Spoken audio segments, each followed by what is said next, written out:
যে ফ্যাসিস্ট সরকারের পতনের পরে হয়তোবা এই সরকার একটি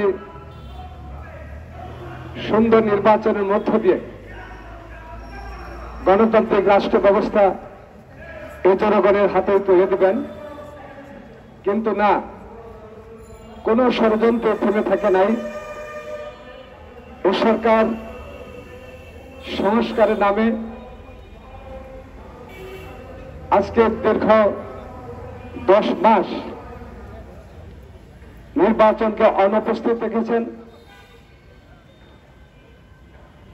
এই সরকারের ভাবা উচিত বা চিন্তা চেতনার মধ্যে থাকা উচিত একটি মাত্র দাবি নিয়ে, একটি মাত্র দাবির ফসল এই বর্তমান সরকার। যে দাবি নিয়ে, যে দাবি আদায়ের জন্য, জনগণের দাবি আদায়ের জন্য দলের সম্মানিত চেয়ারপারসন দেশনেত্রী বেগম খালেদা জিয়া কারাগারে যেতে হয়েছে, তার বিরুদ্ধে মিথ্যা মামলা দিয়ে সাজা দেওয়া হয়েছে। সেখানে একটি মাত্র ইস্যু ছিল, তিনি যদি নির্বাচন করতে জনগণের আশা আকাঙ্ক্ষার বিরুদ্ধে অবস্থান নিতেন, স্বৈরাচারী শেখ হাসিনার সাথে আঘাত করে তিনি সরকারের সমস্ত কর্মকাণ্ডের সাথে একাত্মতা ঘোষণা করতেন অথবা নীরব থাকতেন, তাহলে তার কারাগারে যেতে হয় না। তারপরে তার বিরুদ্ধে মিথ্যা মামলা দিয়ে সাজা দেওয়া হয় না। আজকে আমাদের দলের ভারপ্রাপ্ত চেয়ারম্যান নেত্রীরা বর্তমান যখন দলের দায়িত্বভার গ্রহণ করেছিলেন, সেখানেও তার একটা ইস্যু ছিল, যতক্ষণ পর্যন্ত না গণতন্ত্র প্রতিষ্ঠিত হবে, যতক্ষণ না পর্যন্ত দেশের মানুষ ভোট কেন্দ্রে গিয়ে নিজের নেতা নিজে নির্বাচিত করতে না পারবেন, ততক্ষণ পর্যন্ত বাংলাদেশের আন্দোলন সংগ্রামের মধ্যে থেকে এদেশকে ঐক্যবদ্ধ করে স্বৈরাচারী শেখ হাসিনার পতন ঘটাবেন। কিন্তু সেখানেও তিনি আপোষ করেনি বলেই তার পক্ষে সে নির্বাসনে থাকা অবস্থায় তাকে সহ তার স্ত্রীর বিরুদ্ধে মামলা দেওয়া হয়েছে। সমস্ত কিছুর মূলেই ছিল একটি নির্বাচন, যে নির্বাচন হবে তত্ত্বাবধায়ক সরকারের অধীনে, যে নির্বাচন হবে দেশের মানুষের মৌলিক অধিকারের মধ্য থেকে, ভোটের মধ্য দিয়ে তার নেতা তারা নির্বাচিত করবে।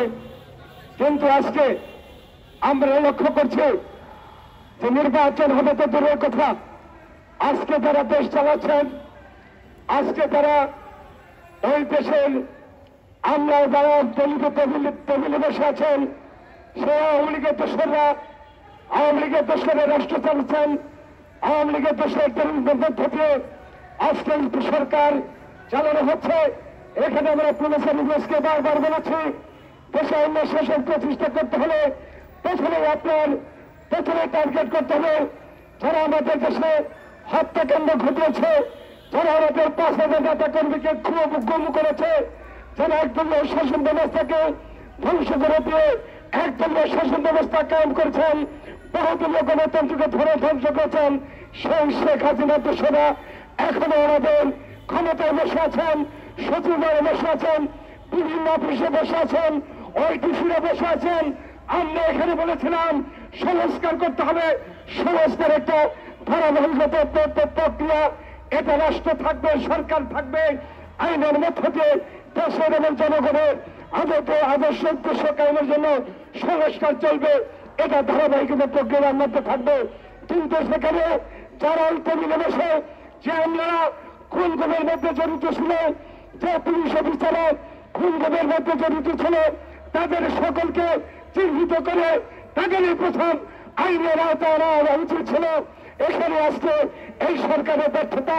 তাই আমি এই সরকারকে বলতে চাই, আর কাল বিলম্ব না করে আগামী দিনে আমাদের ভারপ্রাপ্ত চেয়ারম্যান তারেক রহমানের নেতৃত্বে আরেকটি আশার আলো দেখিয়েছেন প্রফেসর ইউনূস, আমরা তাকে ধন্যবাদ জানিয়েছি। আগামী দিনে যে নির্বাচন আসবে, ওই নির্বাচনের আগে যে সমস্ত অনৈধ আন্দোলন, যে সমস্ত অনৈধ কর্মকর্তারা, ঐতিহ্যিক কর্মকর্তারা, ডিপি সচিব অথবা ডিসি আছেন, তাদেরকে আগে ওই টেবিল থেকে সরানো হোক। তাদের বিরুদ্ধে যদি ব্যবস্থা না নেওয়া হয় তাহলে প্রকৃত নির্বাচন বাংলাদেশে হবে না। তাদের বিরুদ্ধে ব্যবস্থা দিন। ওই ব্যবস্থার মধ্যে দিয়ে আগামী দিনে যে নির্বাচন হচ্ছে ওই নির্বাচনের মধ্যে দিয়ে রাষ্ট্রে তারেক রহমানের নেতৃত্বে একটি সুখী সমৃদ্ধ রাষ্ট্র ব্যবস্থা প্রতিষ্ঠিত হবে। তারেক রহমানের সরকারের আগমনের শুরুতে বলেছিলেন যে আমরা সরকারকে নির্বাচন থেকে শুরু করে সমস্ত রকম সহযোগিতা বাংলাদেশ জাতীয়তাবাদী দল করবে। সেখানে বুঝতে ভুল করেছেন এই বর্তমান সরকারের ভিতরে দুই ভাগে বিভক্ত। একদিকে নাবালক পেলেরা নাবালক কিছু মন্ত্রিসভার উপদেষ্টা মন্ডলীর মধ্যে আছেন যারা দলীয়ভাবে বিভিন্ন জায়গায় অপকর্মে লিপ্ত হয়েছেন। কিছুক্ষণ আগে আমাদের এখানে পূর্ববর্তী বক্তা বলেছেন একজন উপদেষ্টার এপিএস 100 কোটি টাকার মালিক। 400 কোটি টাকার মালিক যদি একজন উপদেষ্টার এপিএস হতে পারে তাহলে আমরা ধরতে পারি ওই উপদেষ্টা কত টাকার মালিক হতে পারে। আজকে বুঝতে হবে। আমরা দুদককে বলতে চাই, দুদক একটি স্বাধীন সংস্থা। আজকে এই উপদেষ্টার ব্যাপারে আপনাদের পদক্ষেপ নিতে হবে। প্রফেসর ইউনূসকে বলতে চাই, আপনার আইনের শাসন, আপনার মন্ত্রিসভা নিরপেক্ষতার প্রশ্ন আসলে ওই দুজন উপদেষ্টাকে বহিষ্কার করেন। ওই উপদেষ্টা যদি এখানে থাকে তাহলে সঠিক নির্বাচন বাংলাদেশে হবে না। তারা সেখানে বসে আইনের শাসনকে আবার বাস্তবিত করবে। তারা